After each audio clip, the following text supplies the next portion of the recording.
Good morning students. आज हम topic पढ़ेंगे comparative study of microsporogenesis and megasporogenesis.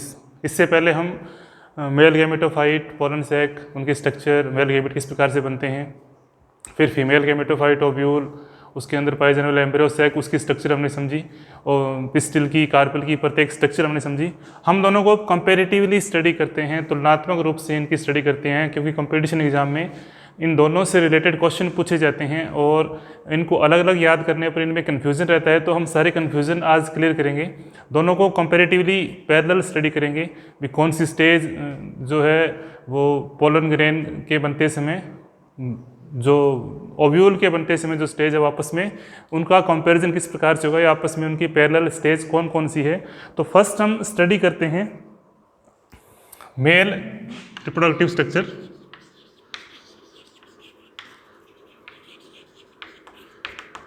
Male reproductive structure के अंदर पाए जाने वाले जो ऑर्गन्स हैं उसके अंदर पाए जाते हैं। तो इसके अंदर सबसे पहले पाया जाता है एंथर। एंथर मेन ऑर्गन होता है। इसके अंदर पाए जाते हैं पोलन सैक। पोलन सैक के अंदर क्या होते हैं, यहाँ पर माइक्रोस्पोरेंजिया, माइक्रोस्पोरेंजिया बोलते हैं, या इनको जो हम बोलते हैं पोलन सैक के अंदर जो माइक्रोस्पोरेंजिया है, माइक्रोस्पोरेंजिया में पाए जाते हैं माइक्रोस्पोरोजिनस टिश्यू। ये हम पहले सारा स्टडी कर चुके हैं, तो वो वीडियो है उसका लिंक जो डिस्क्रिप्शन में दे रखा है, तो वहाँ से आप उसको पढ़ सकते हैं। माइक्रोस्पोरोजिनस टिश्यू, माइक्रोस्पोरोजिनस टिश्यू जो होंगे वो क्या बनाएंगे, माइक्रोस्पोर मदर सेल। ये सभी की सभी सेल जो होती हैं वो डिप्लॉयड स्टेज में होती है, द्विगुणित होती है, और इनके अंदर जो सेल का जो मात्र जो कोशिकाएं हैं वो, या इनको हम बोलते हैं पेरेटल कोशिकाएं, वो सभी की सभी क्या होती हैं, डिप्लॉयड स्टेज में होती हैं, द्विगुणित होती हैं। अब यहाँ पर माइक्रोस्पोर मदर सेल में क्या होगा,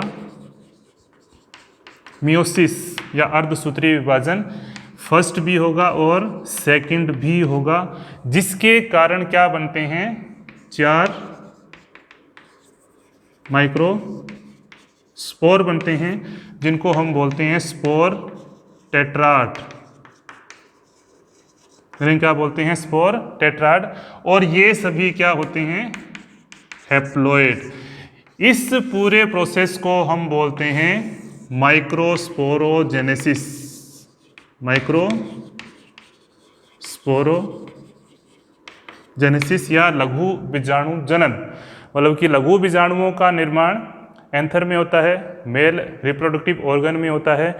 इस सारे प्रोसेस को, जिसके अंदर एक माइक्रोस्पोरेंजिया में पाए जाने वाले माइक्रोस्पोरोजेनस टिश्यू, माइक्रोस्पोर मदर सेल जो होती हैं वो अपने आप को एक्टिव करती हैं, और प्रत्येक माइक्रोस्पोर मदर सेल में मियोसिस होगा, अर्धसूत्रीय विभाजन होगा, जिसके कारण क्या बनते हैं, 4 हैप्लॉइड माइक्रोस्पोर बनते हैं। और इस सारे प्रोसेस को हम क्या बोलते हैं, माइक्रोस्पोरोजेनेसिस या लघु बीजाणु जनन।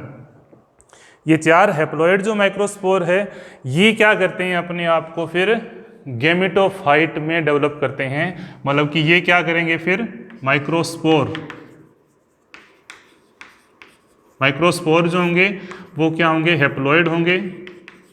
हैप्लॉइड होंगे तो इनमें आगे का विभाजन जो होगा वो माइटोसिस, समसूत्री विभाजन होगा। समसूत्री विभाजन होने के बाद ये क्या करेंगे, अपने अंदर 2 सेल बना लेंगे, जिसके द्वारा 2 सेल फॉर्मेशन होगी, जिसको हम क्या बोलते हैं, वेजिटेटिव सेल, और दूसरी होती है जनरेटिव सेल, जनन कोशिका और कायिक कोशिका। ये 2 सेल स्टेज कहलाती है, इसे हम क्या बोलते हैं, 2 सेल स्टेज। ये जो डेवलपमेंट है, ये डेवलपमेंट कहाँ हो जाता है, एंथर में, या इसको हम बोलते हैं इन सिटू जर्मिनेशन या स्वस्थानीय जर्मिनेशन। ये लगभग 60% जो एंजियोस्पर्म हैं उन सब में इस टाइप का डेवलपमेंट हो जाता है। अब ये क्या होगा, वेजिटेटिव सेल जो होगी वो डेवलप होगी किस में, ट्यूब सेल में, और जनरेटिव सेल में फिर एक विभाजन होगा जिसके कारण क्या बनेंगे, 2 मेल गैमीट्स बनेंगे। तो इस प्रोसेस को हम क्या बोलते हैं, गैमेटोजेनेसिस, क्या, युग्मक जनन, युग्मक के बनने की प्रक्रिया। तो इससे ट्यूब सेल बनती है, एक ट्यूब सेल बनेंगे, 2 मेल गैमीट बनेंगे, तो ये क्या कहलाता है, 3 सेल स्टेज। 3 सेल स्टेज जो होती है ये आफ्टर पॉलिनेशन होती है, मतलब कि ये जो स्टेज है 2 सेल स्टेज से 3 सेल स्टेज की फॉर्मेशन जो होती है ये क्या होती है, आफ्टर पॉलिनेशन। और ये स्टेज जो होती है वो बिफोर पॉलिनेशन, और इसको हम बोलते हैं ex-situ जर्मिनेशन या बाह्य स्थानीय अंकुरण। तो एक मेल रिप्रोडक्टिव स्ट्रक्चर जो होती है उसमें पहले माइक्रोस्पोर बनते हैं, वो एंथर के अंदर ही बनते हैं, उसके पोलन सैक में बनते हैं, माइक्रोस्पोरेंजिया के अंदर क्या बन जाते हैं, माइक्रोस्पोर बनते हैं। वो माइक्रोस्पोर जब मैच्योर हो जाते हैं तो हमने एक्साइन समझा, एंटाइन समझा, उसके चारों ओर लेयर बन जाती है, स्पोरोपोलिनिन, पोलन किट, वो फॉर्मेशन हो जाती है। उसके बाद वो एप्लॉयड माइक्रोस्पोर अपने आप को जर्मिनेट करता है, 2 सेल स्टेज में आता है, 2 सेल स्टेज में फिर वो 3 सेल स्टेज में बदलता है, इस पूरे स्ट्रक्चर को। और ये जो स्ट्रक्चर ये कहलाती है मेल गैमेटोफाइट। इसे हम क्या बोलते हैं, मेल गैमेटोफाइट या नर युग्मोद्भिद। तो ये हम स्टडी कर रहे हैं किसकी, मेल रिप्रोडक्टिव स्ट्रक्चर के अंदर पूरा जो स्टडी हमने किया उसको यहाँ पर हम थोड़ा शॉर्ट तरीके से या हम ब्रीफ में समझ रहे हैं, ताकि जो स्टेजेस हैं वो हमारे दिमाग में, क्योंकि हमने 2 वीडियो एंथर की हमने डिस्कस की, 2 वीडियो हमने ओव्यूल की स्ट्रक्चर की, तो हम उसको हम क्या करते हैं यहाँ पर कंक्लूड कर रहे हैं ताकि कन्फ्यूजन है वो हमारे दिमाग में न रहे। तो माइक्रोस्पोरोजेनेसिस, माइक्रोस्पोर का फॉर्मेशन, उसके बाद गैमेटोजेनेसिस, गैमेट का फॉर्मेशन, इसमें कुछ जो जनरेशन होती है वो पोलन सैक के अंदर ही हो जाती है 2 सेल स्टेज तक, उसे इन सिटू जर्मिनेशन कहते हैं, क्योंकि सब स्थाने इसका जर्मिनेशन कहाँ होता है, पोलन सैक के अंदर ही। और 2 सेल स्टेज में क्या करता है, वो अपने आप को पोलिनेट करता है या परागण की प्रक्रिया में बाहर आता है। तो लगभग 60% के करीब जो एंजियोस्पर्म में यही स्टेज जो होती पाई जाती है, और दूसरे जो एंजियोस्पर्म उसमें लगभग 3 सेल स्टेज में वो अपने आप को बाहर जर्मिनेट करता है। और लास्ट में इसे हम बोलते हैं 3 सेल स्टेज। ये कहाँ होगा, ये पिस्टिल के ऊपर होगा, उसके स्टिग्मा के ऊपर होगा, मादा जो जननांग है उसका पाया जाने वाला वर्तिकाग्र है उसके ऊपर अपने आप को जर्मिनेट करता है, तो 3 सेल स्टेज में आता है, इसलिए हम उसको क्या बोलते हैं, ex-situ जर्मिनेशन।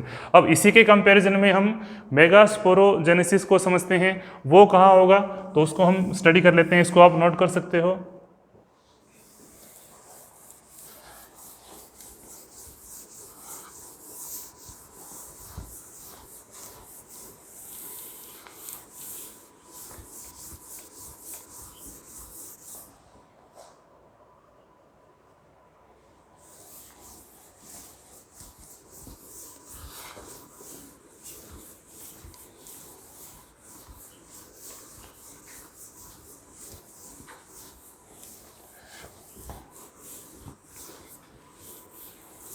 इसमें थोड़ा सा कंपैरेटिव, थोड़ा सा अलग है, अलग उसमें है, यहाँ पर पाया जाता है कार्पल, वहाँ स्टेमन था, यहाँ है कार्पल, कार्पल में पाए जाते हैं ओव्यूल।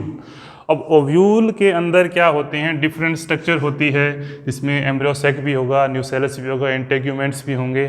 तो ओव्यूल के अंदर कोई एक सेल, न्यूसेलस की कोई एक सेल क्या बनाती है, आर्कीस्पोरियल सेल, या हम ये कह सकते हैं कि यहाँ पर न्यूसेलस की कोई एक कोशिका क्या बनाती है, मेगास्पोर मदर सेल।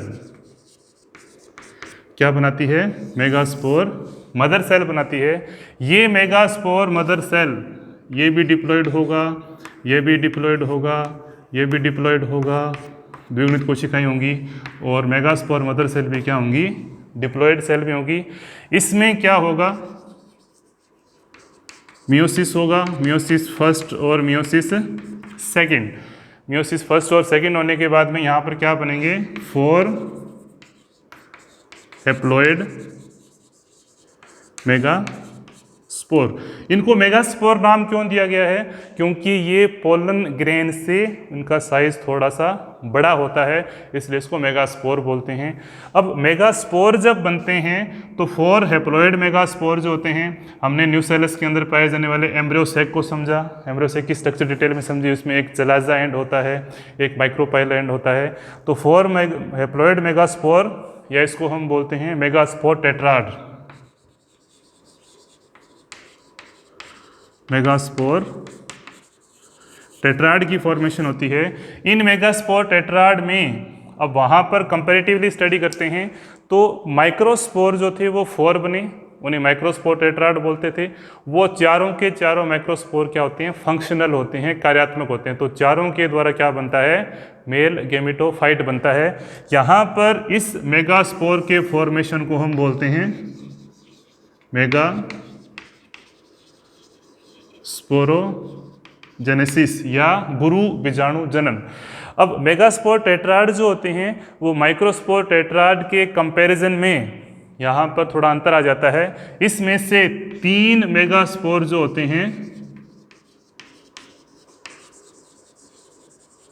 डीजनरेट हो जाते हैं, नष्ट हो जाते हैं। एक मेगास्पोर जो होता है वो फंक्शनल होता है। एक मेगास्पोर क्या होता है? वो फंक्शनल होता है, और फंक्शनल होने के कारण इसको हम कार्यात्मक मेगास्पोर कहते हैं। ओव्यूल के स्थान पर हम इसको ओवरी बोल सकते हैं, ओवरी बोल सकते हैं यहाँ पर ओव्यूल के जगह।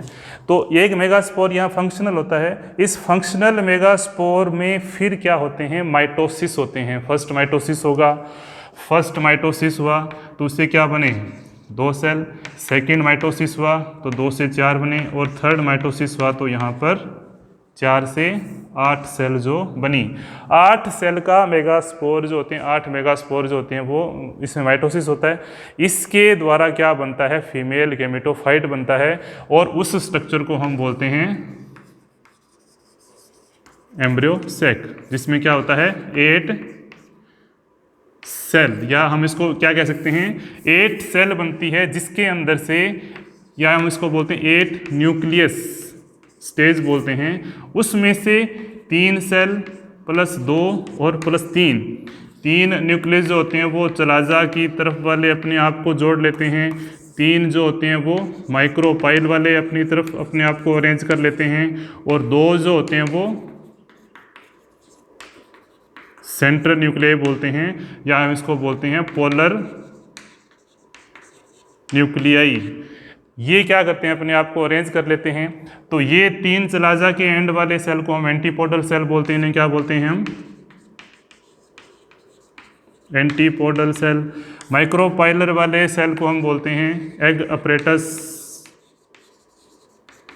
जिसके अंदर 2 सिनर्जाइड्स होती हैं और एक एग सेल होती है। और सेंट्रल सेल जो होता है वो सेंटर में अपने आप को अरेंज कर लेता है। अब इसको पोलर न्यूक्लियाई भी बोलते हैं, सेंट्रल न्यूक्लियाई भी बोलते हैं। और इन दोनों की सेल जो होती है आपस में फ्यूज होकर क्या बनाती है? सेंट्रल सेल के रूप में अपने आप को अरेंज करती है। तो इस तरह से ये क्या हो जाती है? 7 सेल और 8 न्यूक्लिएटेड स्टेज में अपने आप को डेवलप करता है, और ये कहलाता है फीमेल गेमेटोफाइट, मादा युग्मोद्भिद। तो यहाँ पर कंपैरिजन यदि हम देखें तो यहाँ पर माइक्रोस्पोर जो बने उसे माइक्रोस्पोरोजेनेसिस, मेगास्पोर बने उसे मेगास्पोरोजेनेसिस। माइक्रोस्पोर 4 बनते हैं, मेगास्पोर 4 बनते हैं। माइक्रोस्पोर चारों फंक्शनल होते हैं, चारों के द्वारा मेल गेमेटोफाइट बनता है। यहाँ पर 3 मेगास्पोर खत्म हो जाते हैं, 1 मेगास्पोर फंक्शनल रहता है, और वो अपने आप को माइटोसिस के द्वारा 8 न्यूक्लियस, फ्री सेंट्रल डिवीजन बोलते हैं उसको। सभी जो सेल होती है आपस में साइटोप्लाज्म डिवाइड नहीं करता, वो एक ही सेल के अंदर अपने आप को अरेंज कर लेती है। तो 8 न्यूक्लियस स्टेज में आ जाता है। 8 न्यूक्लियस स्टेज में जब आ जाता है तो उनमें से 3 सेल माइक्रोपाइलर की और 3 सेल चला जाएगी और 2 सेंटर में अरेंज कर लेती है, और सभी इसके 2 न्यूक्लियस जो होते हैं वो आपस में न्यूक्लियस फ्यूजन होता है, उसके चारों ओर साइटोप्लाज्म होकर वो अलग सेल बना लेती है, इसलिए उसको हम बोलते हैं 8 न्यूक्लिएटेड 7 सेल, 3 और 3 6, और इन 2 न्यूक्लियस की एक सेल जो होती है बन जाती है, तो 7 सेल 8 न्यूक्लिएटेड। कंपटीशन एग्जाम में मोस्ट इंपॉर्टेंट क्वेश्चन पूछा जाता है। इसको हम बोलते हैं फीमेल गैमेटोफाइट, या हम इसको बोलते हैं गैमेटोजेनेसिस। इसे हम क्या बोलते हैं, गैमेटोजेनेसिस या युग्मक जनन। इतना हम पढ़ चुके हैं, इतने कंपैरेटिव स्टडी हम समझ चुके हैं कि स्टेज में क्या होता है। ये हैप्लॉइड होते हैं, क्योंकि हैप्लॉइड बनेंगे तो यहाँ पर सभी सेल क्या होंगी, ये हैप्लॉइड होगी। और बाद में क्या होगा, माइक्रोस्पोर में बनने वाला मेल गैमीट और यहाँ पर एग अपरेटस में पाया जाने वाला एग सेल आपस में फ्यूज़ होकर क्या बनाते हैं, जाइगोट। वो हम किस में पढ़ेंगे, फर्टिलाइजेशन में। फर्टिलाइजेशन से पहले हम पढ़ेंगे पोलिनेशन, माइक्रोस्पोर का पिस्टिल तक या स्टिग्मा तक पहुंचना या उसको वहाँ पर किसी न किसी तरीके से लेकर जाना, वो प्रक्रिया क्या कहलाती है, पोलिनेशन या परागण। तो हम नेक्स्ट टॉपिक जो परागण पढ़ेंगे, ये कंपैरेटिव स्टडी थी जिसको कंपटीशन एग्जाम में पूछा जाता है। डिप्लॉयड स्टेज के अकॉर्डिंग पूछ लेते हैं, हैप्लॉयड स्टेज अकॉर्डिंग जो स्टेज होती है वो सेल के नाम पूछ लेते हैं।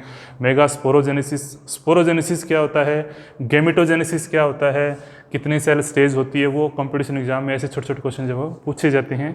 तो ये हमें पूरा डिटेल में हमने स्टडी कर लिया। उसके बाद हम पोलिनेशन पढ़ेंगे और उसके बाद हम फर्टिलाइजेशन। तो आज तक इतना ही है, धन्यवाद।